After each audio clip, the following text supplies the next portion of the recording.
Hello everybody. Today I'm going to read you a chapter from my latest book, Tom Flashfire, Desert Ghost. If you want to read the whole story, visit abidagupta.co.uk. Chapter 1. There was no wind. The icy winter air hung still. The deafening silence rang throughout Tom's ears.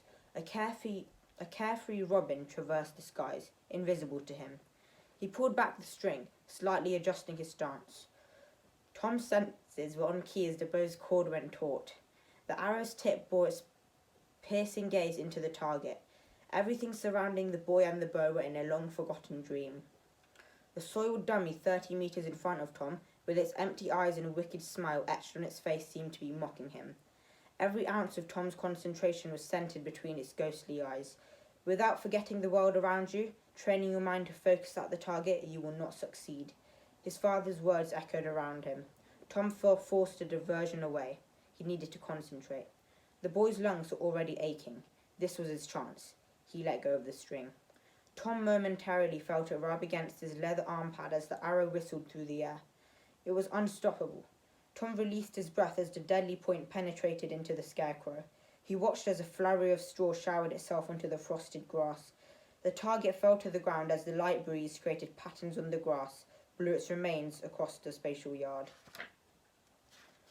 It had just started to snow, and Tom brushed the dainty flakes off his ruggedly handsome, dirty blonde hair.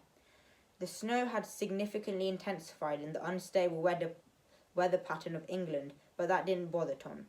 He set his training bow on the ground and unhooked his arm pad, relaxing his muscles. He walked towards the target, somewhat nervous. His boots crunched loudly on the syrupy, wafer-thin layer of ice coating the floor, making him dream of the comfortably balmy air of a late autumn's evening in North Africa, the aromatic smells of spices hanging in the sky. Tom turned over the target, which had already been covered in a smattering of snow. It was heaps of rag. The many years of practice had shredded it to ruins bit by bit. It was identical to the weather-beaten scarecrows timidly populating the ramshackle countryside farms haphazardly situated all throughout England. Tom often found it hard to believe that the boiled carrots on his plate on a Sunday afternoon, dripping with gravy, had started their long journey at a place like that. He critically examined the scarecrow. There was a number of slits on the back of its head, expertly done by his father through the eye sockets. Tom's father was an elitist at weapons such as the bow, and never failed to disappoint the audience. It always brought him dismay whenever he saw them. Tom had never considered himself above his father. The bow, he declared, was apparently his weakness in the array of deadly weapons he could wield with such finesse. Yet the back of the mannequin's head was peppered with so many holes there would soon be none of it left.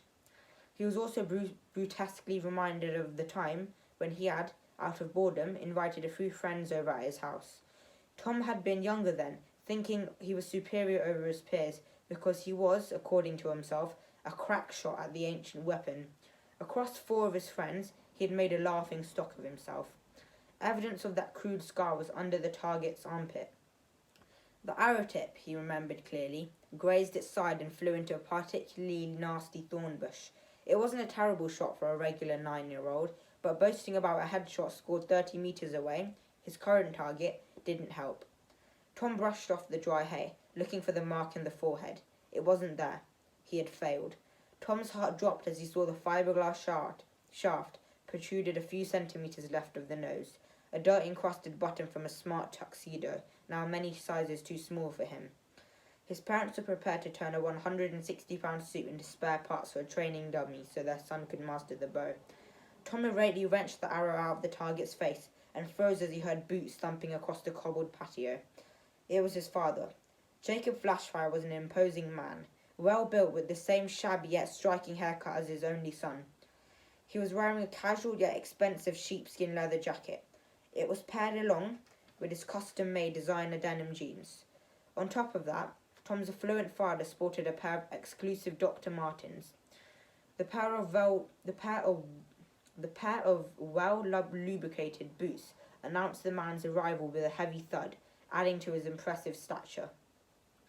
And his eyes, they were like the ocean, sparkling, green water most of the time, but could easily turn into a tempestuous storm if he was irritated. This feature he had also passed on to Tom. He was like a miniature model of Jacob. He looked so at ease, yet always vigilant.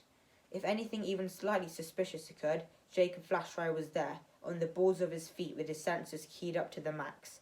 Whether he was flipping burger patties on the barbecue or dishing out cards between his friends at a party, he was always ready.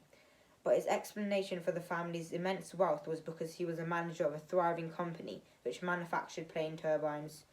Tom was immediately suspicious of that statement, remembering when his dad had returned after a week's business trip. He had returned with the usual presents and foreign chocolates, but also a malicious selection of cuts and bruises. There had always been something off about his father, and Tom was about to find out soon. Tom didn't understand how working as a big company manager could be a precarious job. He'd come to the conclusion of an accident while inspecting helicopter rotor, but still. Tut tut, Tom. Jacob approached his son and seizing the dummy from him. He held the shredded potato sack up to the sky. The sun glinted through the blanket of sombre clouds. A typical English winter. Tom heard his dad sigh disapprovingly. It's barely pierced the skin of the bag, and that too on the cheek. You'll have trouble against the pheasants in Battleberry Hill. Listen, Tom, you're a Flashfire. It's in your blood. When I was your age, I could... Tom growled under his breath. Couldn't anything he did be good enough for his dad? Anyways, he had long ago decided that he hated pheasant hunting. Tom was lost lamenting to himself while his dad tried to get his attention. Tom, are you listening? He looked up. Sorry? Tom had the habit of daydreaming, much to the dislike of his father, who honestly reminded him of a strict substitute mathematics teacher who scolded him whenever he got the gradient of an arrow shot incorrect. Listen, I'm going away on another business trip. There's some food left for you in the fridge, and you know how to work the microwave. I should be back in a few days' time. See you. Tom secretly exploded with ecstasy. A few days of undisturbed gaming time after school, and then the Christmas holidays. Microwave meals, a 65-inch plasma TV, a larder of his favourite snacks and his assortment of video games. That was all he needed. It had been a while since he had a few days just to himself doing nothing. He kept the excitement for later and asked, Will Mum be home? Tom's mother worked as an orthopaedic surgeon in Maidenhead, and her schedule was always full, even on the weekends. Tom barely saw her. She came home at 12, and by then Tom was asleep. On the weekends, even later, Tom wondered how she managed to do it. His parents' hectic job were the reason for their stately home and riches, but sometimes Tom wondered if things weren't all exactly as they seemed.